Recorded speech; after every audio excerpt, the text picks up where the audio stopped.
Kapag ikaw pala ay naglilingkod sa Panginoon, ay sumasa atin po ang Diyos. Kaya kahit saan tayo magpunta, iingatan po tayo ng Panginoon. Kahit anong gawin po natin, pagpapalain tayo ng Diyos. Kahit ano pong gawin natin, sasamahan tayo ng Diyos. Sapagkat kapag tayo ay nasa Panginoon, ang Diyos ay nasa atin.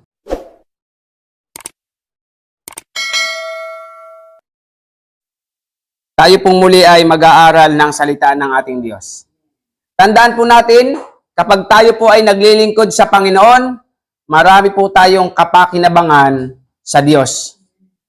Pero kapag tayo hindi naglilingkod sa Panginoon, marami din pong disgrasya na naghihintay sa bawat isa sa atin. Kaya masarap po at mas maganda ay ang maglingkod po sa ating Panginoon. Sapagkat kapag tayo nasa Panginoon, marami po tayong pakinabang na naitutulong ang Diyos sa bawat isa sa atin. Number 1 na po dyan ay ang ating pong kaligtasan. Ang sabi po sa aklat ng Gawa 11:21,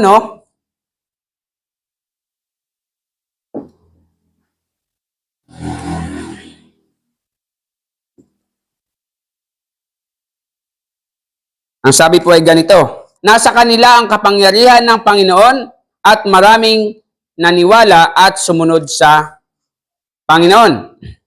So tandaan po natin, kapag tayo po ay naglilingkod sa Panginoon, tandaan po natin, nasa sa atin po ang kapangyarihan ng ating Diyos. Kapag ikaw pala ay naglilingkod sa Panginoon, ay sumasa atin po ang Diyos. Kaya kahit saan tayo magpunta, iingatan po tayo ng Panginoon. Kahit anong gawin po natin, pagpapalain tayo ng Diyos. Kahit ano pong gawin natin, sasamahan tayo ng Diyos. Sapagkat kapag tayo ay nasa Panginoon, ang Diyos ay nasa atin. Kung tayo po ay naglilingkod sa Diyos, ang Diyos susuporta sa atin. At kapag kasama po natin ang Diyos, hindi po tayo magkukulang. Kaya nga sabi sa awit 23, ano po? Ang Panginoon ang ating pastor. At kailanman, hindi po tayo magkukulang. Kapag ikaw ay nasa Diyos, hindi ka po pagkukulangin ng Diyos. Kapag wala naman ang tao sa Diyos, kulang-kulang lagi. Bakit kaya ganun? Ano po? Tingnan nyo ang tao pag walang Diyos. Laging kulang-kulang.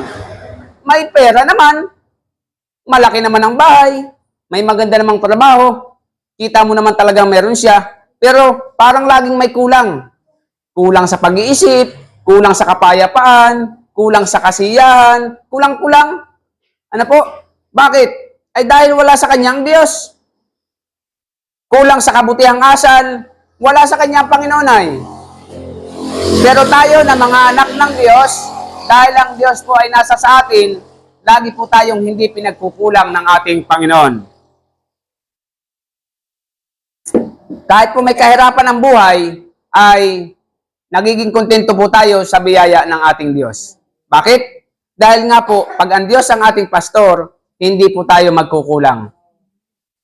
Kapag tayo daw po ay naglilingkod sa Panginoon, ay may kapangyarihan tayo at sumasa atin ang Diyos. At iyan po ay makikita ng mga tao. Kapag ikaw ay nasa Panginoon, talaga pong may pagbabago. Kapag sinasamahan ka ng Diyos, talagang may pagbabago. Bakit? Dahil sa pagsama ng Diyos sa isang tao, babaguhin ng Diyos ang buhay mo. Dalawa lang yan, makikita sa iyo ng tao. Pag nakikita sa iyo yung pagbabago ay ugaling demonyo, ay demonyo nga sa katawan ng isang tao. Kapag ugali ng Diyos ang magiging asa ng isang tao.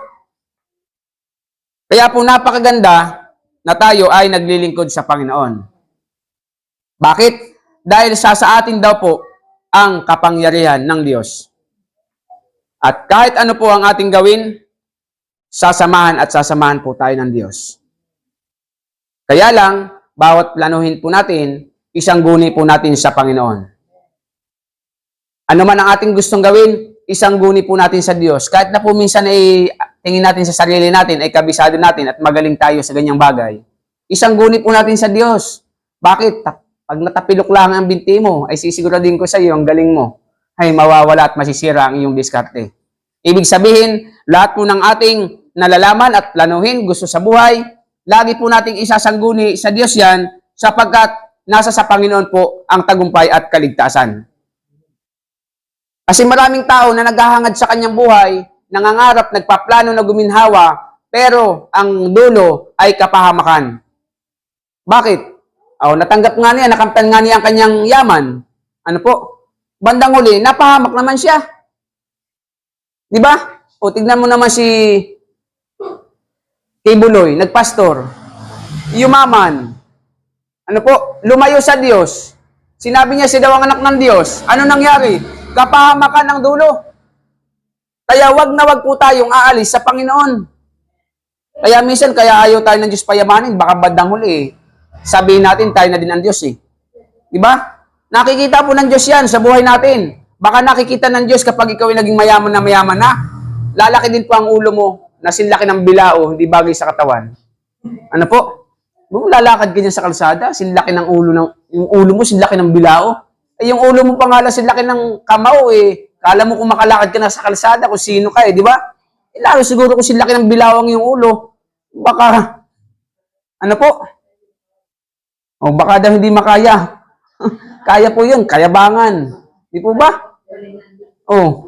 Mapabali talaga, mapapahamak talaga Kaya kailangan, wag po tayong lalayo sa Diyos. Minsan ang tao, pag marami ng pera, nakakalimot na sa Panginoon. Pag linggo, hindi nakakaisip magsimba. Bakit? Ang nasa isip ay shopping mall. Si SM. Ano po? Si supermarket. Si beach. Ano po? Yan ang naiisip pag maraming pera. Si out of town, out of country pa minsan. Pag maraming pera. Di ba? Si bisyo. Nasa manok na pula, nasa manok na puti. Ano po? Pag uwi ng bahay, bubugsarado silang mag-asawa. Bakit? Talo. Ano? Kaya, hindi po dapat tayo lumayo sa Diyos. Kahit saan tayo dumating, kahit anong mangyari sa buhay natin, magyumaman man tayo o maghirap man, kailangan tayo po ay wag lalayo sa Panginoon sapagkat nasa Diyos ang ating kaligtasan. Ang kaligtasan po natin ay nasa sa Panginoon. Ano po? Kaya wag na wag po tayong lalayo sa Diyos. Kaya dapat tayo mga anak ng Diyos ay laging tatawag at magtitiwala sa Panginoon. Huwag po yung kapag marami tayong pera, ay tamad na tayong manalangin. May mga tao kasi na pag maraming pera, abay tamad ng manalangin. Subukan mo. Kasi sweldo, mag-13-month pay na naman. Ano po? Pagka maraming pera, tapos pag linggo, parang hindi nakakapagsimbat. Ay! Akit, may kausap kami mahirap po yung ganon. Kailangan pag nasa Panginoon, laging nasa Diyos. Abay, kung ang pag-uusapan lamang po ay pagkakakitaan, kahit linggo'y kaya ko pong kumita at mas malaki pa. Pero iba po pag nasa Diyos. Tandaan mo kapatid, pag pinanindigan mo na ikaw ay mahalaga sa iyo ang Diyos, paninindigan ng Diyos na mahalaga ka din sa Kanya. Ganun lang po kasimple yan Ano po? Sa magkakaibigan, pag pinanindigan mo na mahalaga sa iyo ang kaibigan mo, ano man ang mangyari, paninindigan yan sa iyo na mahalaga ka din sa Kanya. Ay di lalo na po ang Panginoon. Di po ba? Pero pag nakita ng kaibigan mo, ikaw ay pagdating sa ipitan ay hindi ka niya maasahan, hindi ka rin po sasamahan yan. Ang Diyos, kapag nakita ng Diyos na lagi mo siyang paglilingkuran kahit anong sitwasyon ng iyong buhay, hindi ka po iiwanan ng Diyos. At sa oras ng kagipitan, sasamahan ka po ng Diyos. Ano man ang kailangan mo, ipagkakalob sa'yo ng Diyos. Bakit? Dahil mahalaga ka po sa Panginoon.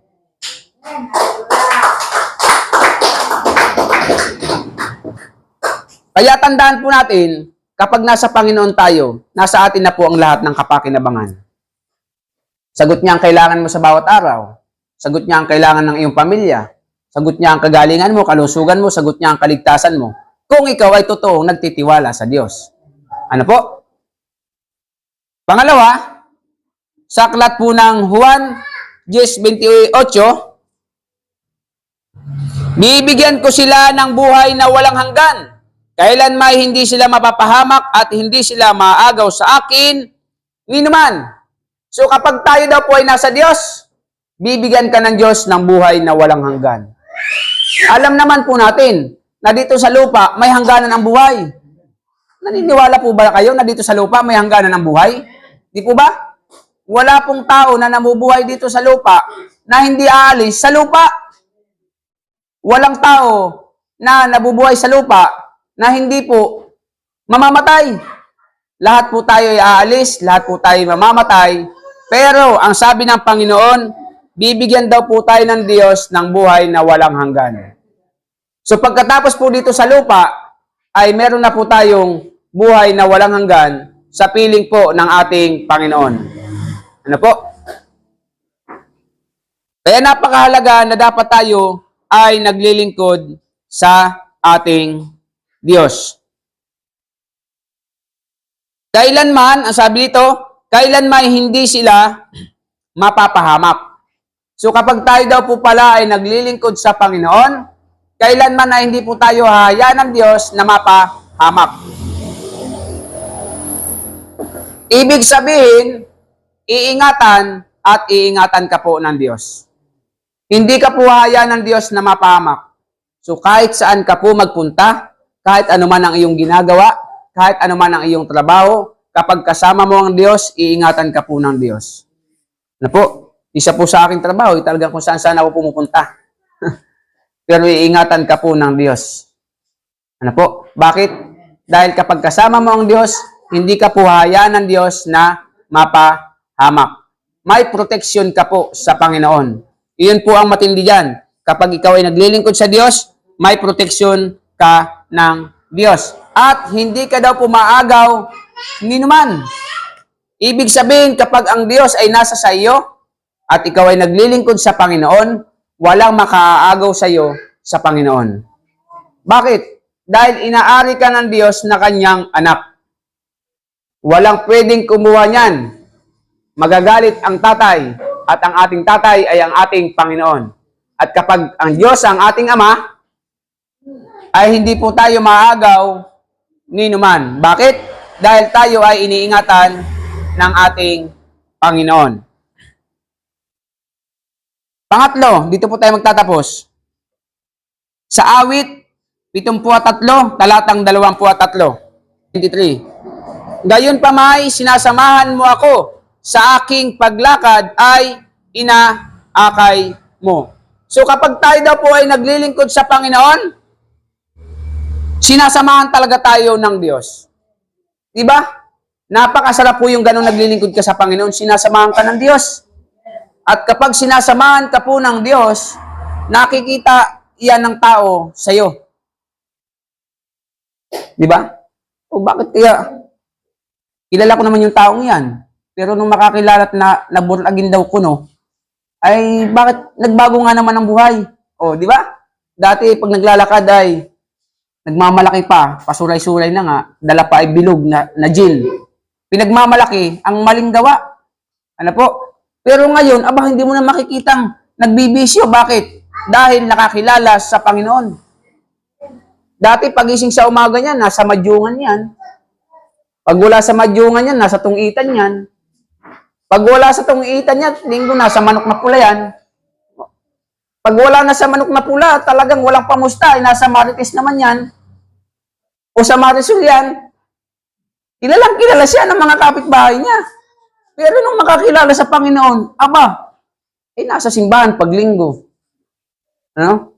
Hindi na marunong magsugal. Bakit? Nakikita ng tao sa buhay mo na ikaw ay may Diyos. At kapag talaga ikaw ay naglilingkod sa Panginoon, binabago ng Diyos ang iyong buhay. Ano po? Sinasamahan daw tayo ng Diyos. Ang sabi sa Biblia, sasamahan ka ng Diyos. Kaya huwag kang matatakot. Ano?